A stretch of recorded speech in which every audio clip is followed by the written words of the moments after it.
Hello, Simon Vernon here from dropshipformula.co.uk. In this video, I speak to one of my students, Ben Sullivan, from my program. So if you're interested in learning a little bit more about me and a little bit more about my dropship formula program, then this is the video for you.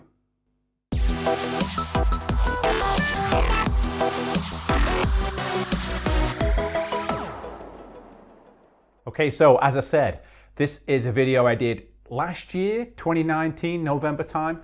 It was in Birmingham. We had a meetup with some of the people from my dropship formula program, just a social event, but Ben asked me if I'd have a little bit of a chat with him, tell him my backstory, that kind of thing. So this is the video from that. Now, unfortunately, Ben's recording was a little bit off. The focus, the autofocus went a bit crazy. It was focusing in and out. So what I've done is I've removed that video, taken the video out. So all you've got is audio, but I've put in some closed captions. So if you want to follow along on the screen, you can do, or you can just listen to this like a podcast. Now, if you're interested in what I do, which is high ticket dropshipping in the UK, then take a look at the links below. There's a link to the homepage and also a link to my free training. So if you like what I do, hit the like button, subscribe to the channel, and also hit the notifications. I'll see you in another video. Bye for now. Okay, first question. Yes. So how did you first find out about dropshipping? Wow, that is a good question, Ben, because that takes me back. I could give you a long story, I could give you a short story. Go for medium. Go for medium, okay. I worked in the corporate world back in, I started back in 2003, 2004, and I got disillusioned with working for the corporate man, working for the man. Yeah, I worked for a large corporate company, Dell, and literally I was a number. And I decided to leave that job and explore the world, and I went traveling. And I liked it so much, I wanted to stay out there and explore the world, but I wanted to make money, right? Because I was spending all my savings, money was going down in the bank, and it was either, right, okay, you either return, get a job, or find another way to make money. Mm-hmm. So, medium story is, I set up kind of a web agency where I signed up with Freelancer, Odesk, or is it Upwork now? I forget which one it is nowadays.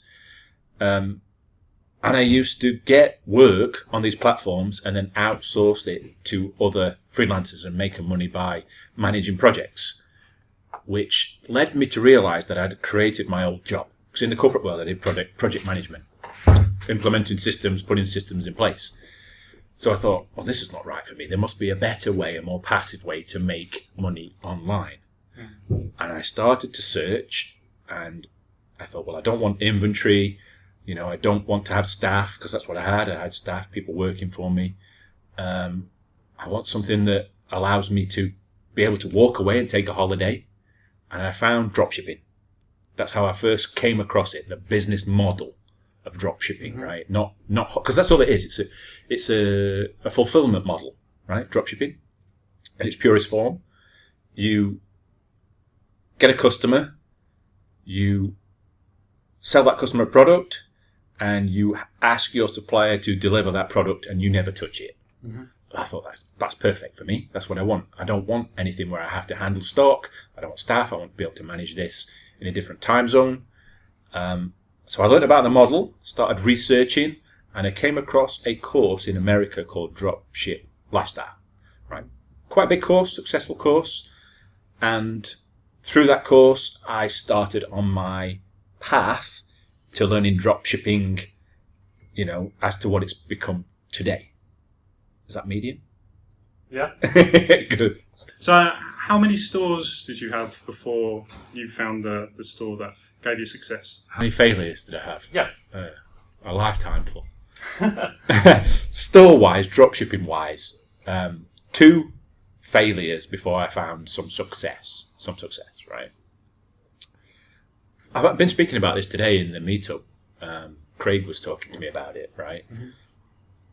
The first failure that I had, I put it down more to inexperience. My inexperience, my naivety. Mm-hmm. I didn't really know how to talk to suppliers, right? Get a good price, you know, get good deals on stuff, find out what was new, You know, I was nervous. You know, not something that was new to me. It wasn't a field that I was used to. I was used to being sat behind a screen, you know, techie world, managing techies, but not dealing with suppliers and that kind of stuff. So the first couple I failed because of those things, because I was learning. You know, it was my test environment, let's say, my betas. I had to go through these failures to actually get somewhere. So two failures that I think if I went back now, especially to the first one, I think I could probably make that a better success than I ever made it the first time. Because of the hindsight, because of the lessons I learned, because of the experience that I have now that I didn't have then. Yeah. If there was one thing in particular, what would it be that you would change?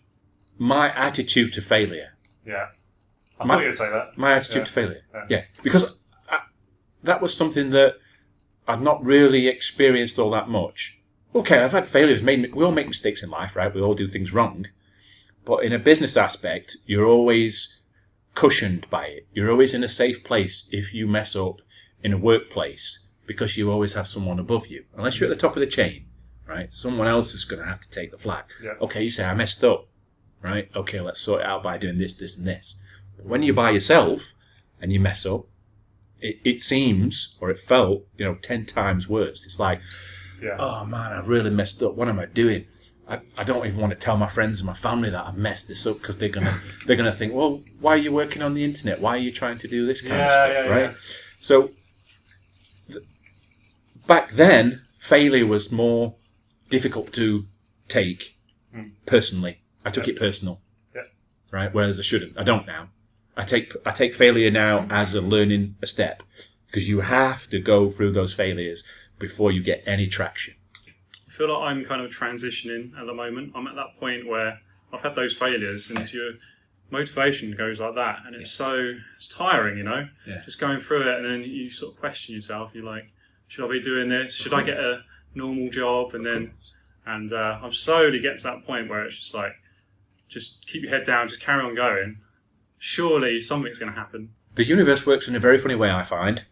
Once you decide on something that you want to do, and you want to be, that's your goal, right? The universe, let's call it, whatever you believe in, will put something in your way and say, are you sure?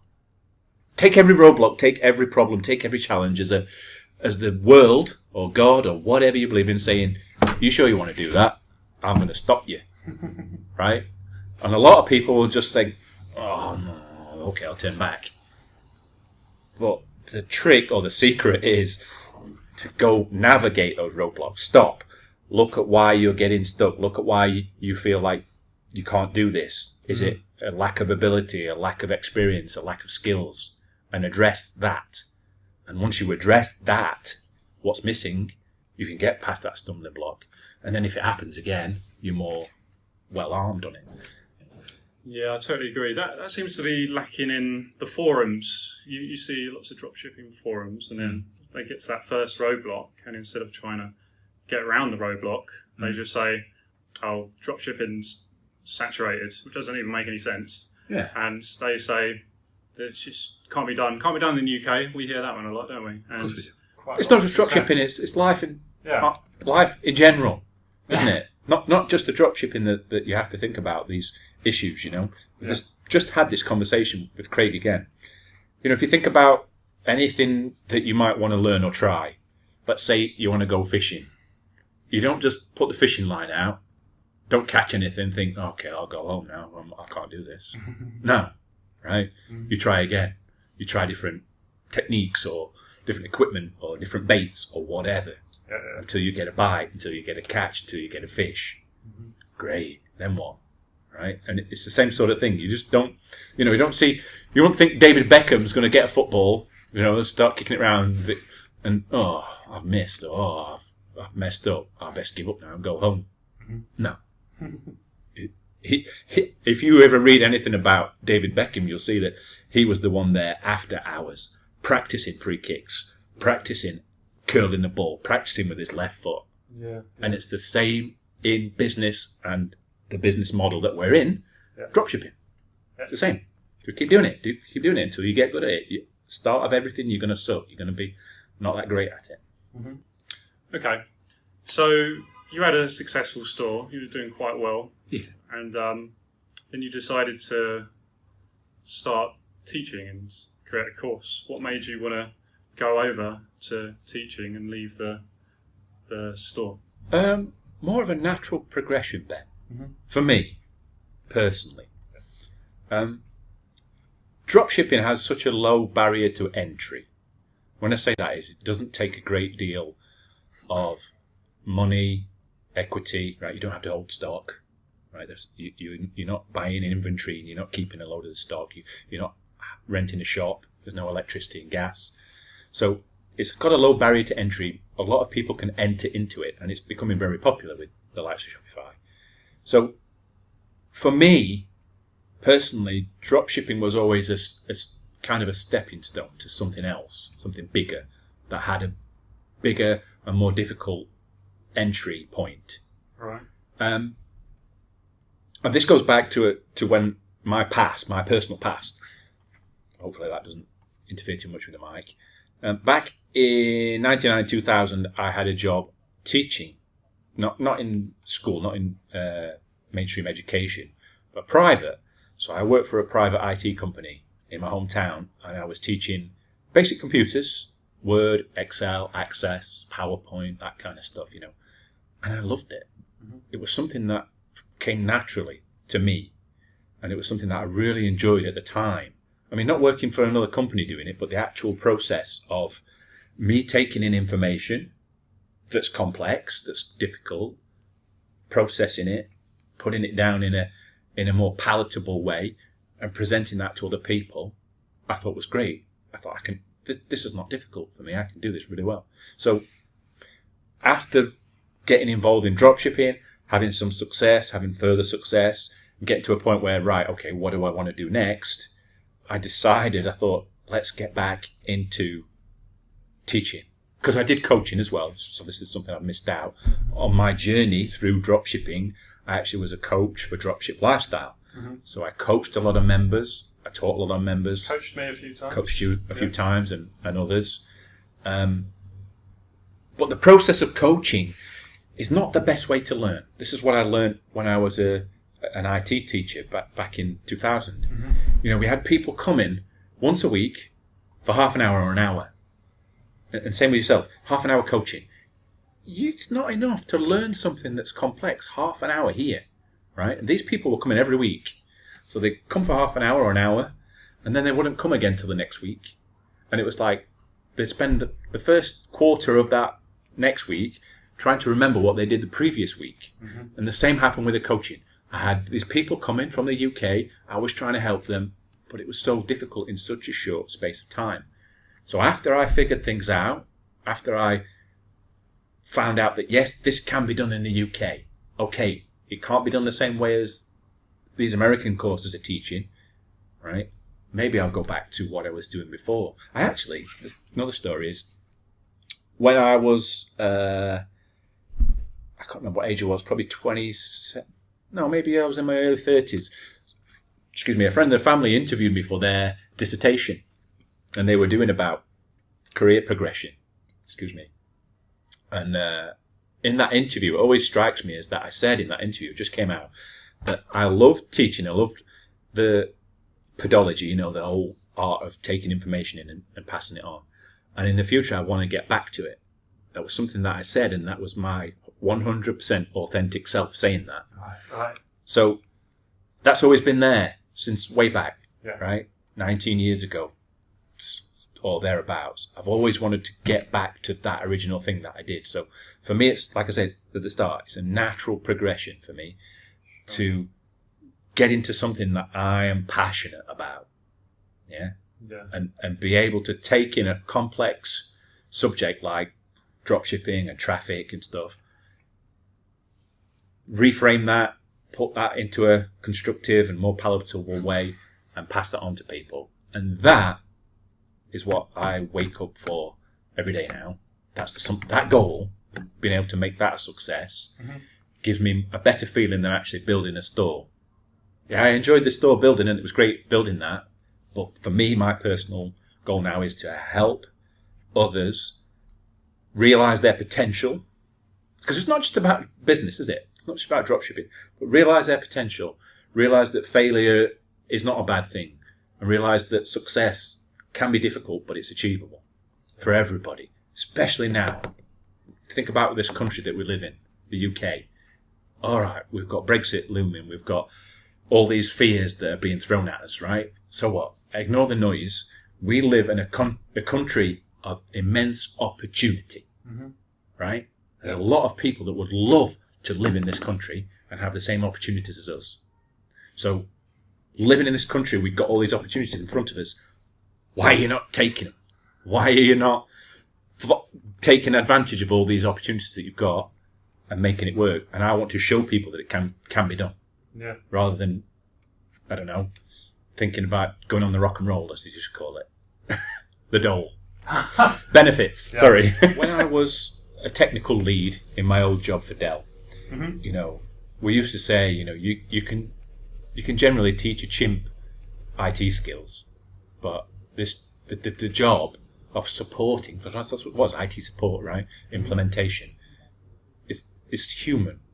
It's not about the people that weren't great at the job were the geeky ones that just wanted to geek out on the computers, right? And people get sidetracked by that. Yeah. Oh, great! I can run ads, and I can do this, and I can do that, and integrate all these little tools. Yeah.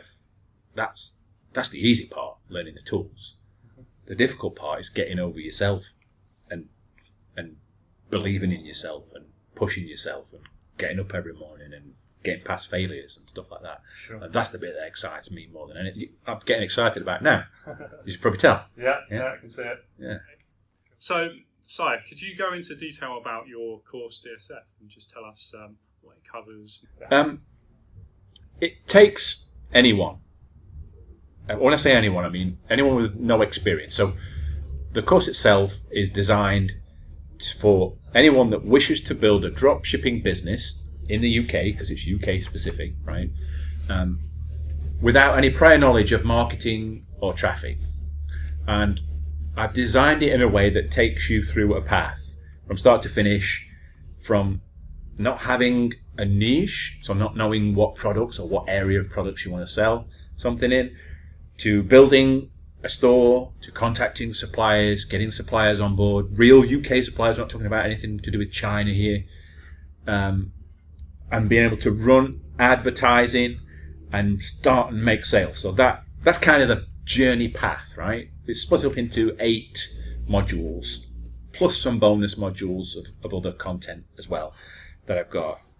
But the structure of it is to take you through that path, kind of lead you by the hand, but give you enough skills, give you enough information so that you can get the experience, and by the end of it, you can start and free think. You can start and be more autonomous and not have to rely on me to give you the information. There's no shortcuts, there's no upsells at the end. I'm giving you everything that you need, right? Without saying, okay, you get to this point, but if you want some more, you're going to have to pay me a bit extra.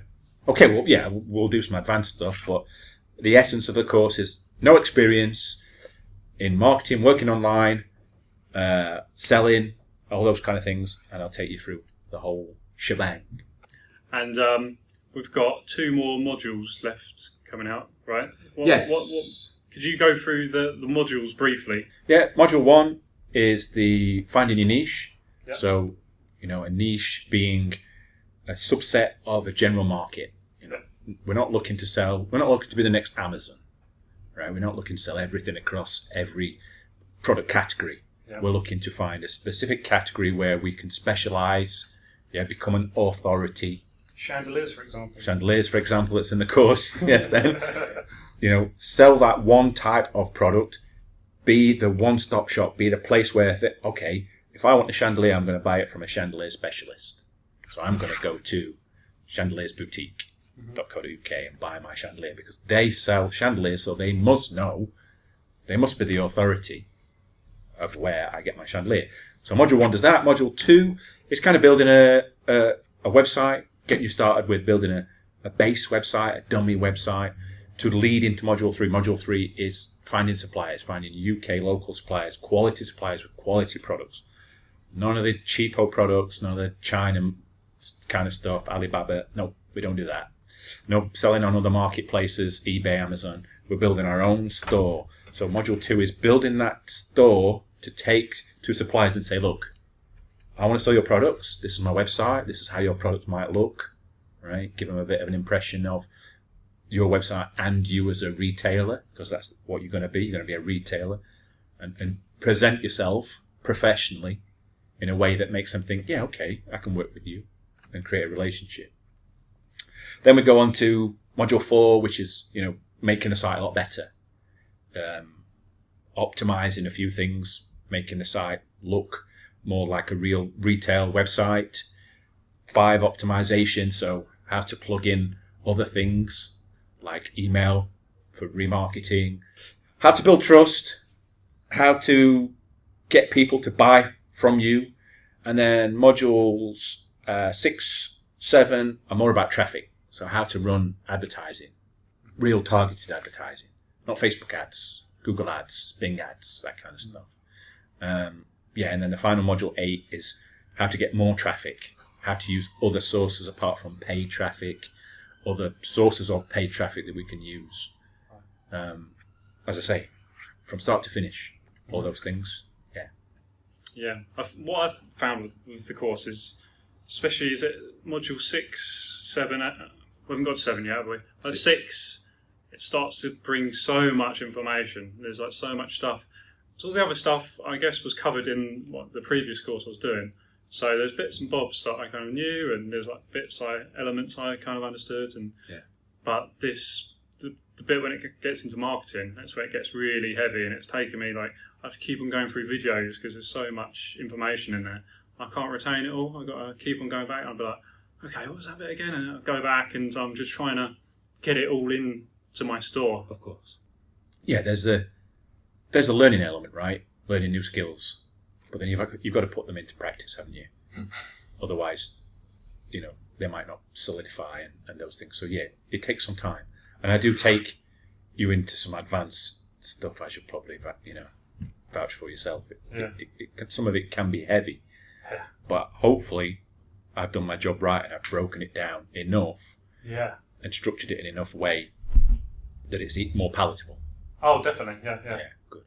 Okay, what's the most common reason you see people fail? Wow, good question.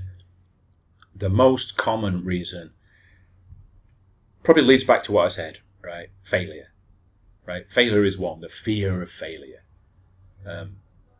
Okay, life gets in the way. I understand that. People sign up to courses. I'm included in this, right? I'll start a course, I'll be all excited, and then I'll dwindle off it. So, fear of failure and the motivation, the belief in themselves that they can get through failures is probably the biggest thing. We all do it. We all make excuses in our heads, right? So, mastering what's in here. If you set a goal, if you're determined to do something, you will do it no matter what. But if you don't set that goal, and if you don't know beforehand that on that path there's going to be roadblocks, there's going to be things that you are shit at, I'm going to say it. Are we okay to say that on YouTube? Shit? Just beep it then. Beep it, yeah. There's things that you're going to suck at, you're going to be shit at things. But knowing that ahead of time, preparing yourself and being ready for obstacles is the best way forward. So the most common thing is just applying yourself. Whether that's fear of failure, whether it's lack of skills, lack of experience, or whatever. For somebody who wants to start dropshipping in the UK, what 3 tips would you give them to get started? 3 tips. I guess it leads back to what I've just said. Know ahead of time that there's going to be failures. I don't suppose you've got any paper, have you?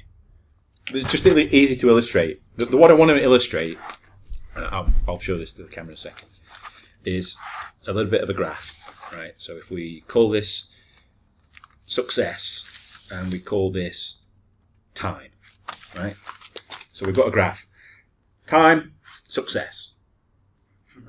If you're starting here, right, 0, and your aim is to get here, to get to success, from my experience, the path to success goes a little bit like this.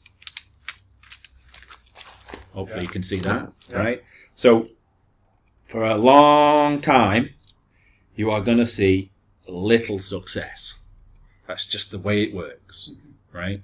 And along this path, I can't remember where I've seen this from. I've seen this from somewhere else. I can't claim this, but when I saw it, I was like, that makes complete and utter sense. Along this path, there's going to be obstacles, and lots of them. Yeah, you are going to get obstacles all along the way. And what a lot of people will do is they'll start out and be all excited, and they'll come across the first roadblock and then give up, right? They will sad face, give up, right? Yeah. But if you know ahead of time that your route to success is going to start out long, laborious, you're going to have to do some really shitty work. You're going to have to do all the crappy tasks that no one else wants to do. I can attest to that. Yeah, like uploading products. Oh, yes. Right? Yeah. Up here, you can get a VA. But right now, you're doing it all yourself. And a lot of people think, I'm not doing this. I don't want to do that. Why should I be doing this? That's difficult. Oh, I've got to do that forever. No, you ain't going to do it forever. You're only doing it at the start, right? So a lot of people give up here, not knowing that if they keep going, they will get some success. Yeah. And that success, generally, when you get to some point down here, just kind of goes, whoom. Yeah. And it all comes at once. Things start to, all the roadblocks that you had here, all the things that you found difficult, all the things that you were like, I can't do this, make all these seem like nothing. Oh, I've done that before. That's happened to me before. I can. I'm not saying you don't get any more problems. You're going to get other problems up here. Yeah. Different problems. They're not going to go away. Yeah. Issues and problems don't go away. But this is where people give up. So the biggest takeaway is know ahead of time there's going to be issues, problems. You're going to be shit at things. You're going to suck at things. But keep working at it and you'll get past it. You'll get through it. And you can do it. Simple as that. Okay. So that was one tip. Other tips is you've got to be resourceful.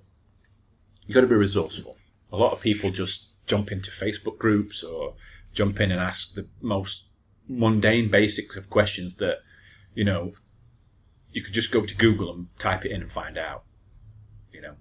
How do I set up shipping so it only delivers to UK? You go and learn how to do it. It's a basic task. If you're not on a course, obviously, I'm teaching these things in my course, but you've got to be resourceful in business and in life in general. And people don't believe in the fact that they've got a free think. They think that everything should be delivered on a plate, and next week they're going to be a millionaire. Yeah, and it ain't going to work. Yeah. Yeah. And 3 is, make contacts.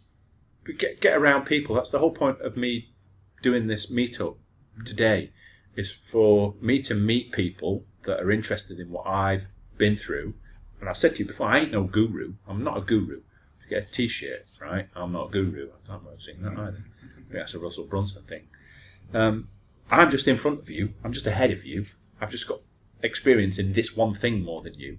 But there might be other things that you've got more experience in than me, right? So meeting people, making connections, making a network will also help you, because other people can be your sounding board. You can say, I'm struggling with this, and they'll say, yeah, I've struggled with that. Oh, I'm not on my own then. Yeah. You had to go through all this. It's not just me. Yeah? And I'm sure you can relate to that, right? Big time. Yeah. Being in the mastermind calls and having coaching calls and stuff. Yeah. It's pretty crazy how just knowing somebody else has gone through it can just help you. All will change is somebody's gone through it, and then you have that motivation. Whereas before, sometimes you might be like, oh, maybe I should give up. Maybe this doesn't work in the UK. And then somebody's like, oh yeah, I had that, and I've done this and this, and it's like, oh, okay. That before me, Ben, that told me when I joined up for Dropship Lifestyle, the American course, this doesn't work in the UK. Yeah. Why? I've tried it, it doesn't work. Okay, but you tried it once. Yeah. What if you try twice then? What if you don't do the products that you did? What if you change your advertising? What if you change the criteria for the products that you sell? Is it possible then? It speaks for itself.